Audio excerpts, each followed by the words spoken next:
మన ఇండియాలో తినే ప్రతీది కూడా ఇక్కడ చికెన్ బిర్యానీ, మటన్ ప్రతీది కూడా దొరుకుతాయి. కానీ మన ఇండియాలో ఉన్నంత టేస్ట్ అయితే ఇక్కడ రాదు. దాని గురించి నేను ఎప్పుడు కూడా ఇక్కడ బయట తిన్ను. ఎప్పుడైనా సరే ఇంట్లోనే ట్రై చేసుకుంటాను. చూడండి, శనగపిండి లేకుండా, కార్న్ఫ్లవర్ లేకుండా నేనైతే ఓన్లీ మసాలాలతో అయితే చికెన్ పకోడీ కింద వేసాను. చాలా టేస్ట్గా ఉంటుంది. మీరు కూడా ట్రై చేయండి. ఇలా కనుక చేసుకుంటే చాలా బాగుంటుంది.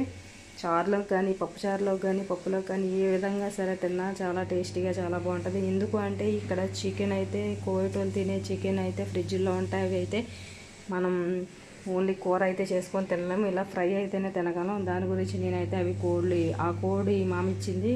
దాని గురించి నేనైతే ఇలా పొడి కింద చేశాను. చాలా బాగుంది. కూర అయితే వండలేను. దాని గురించి అయితే ఇలా చేశాను. ఫుల్ వీడియో కావాలంటే లింక్లో ఉంది, చూడండి. నచ్చిన వాళ్ళు సబ్స్క్రైబ్ చేసుకోండి, లైక్ చేయండి, కామెంట్ చేయండి ప్లీజ్.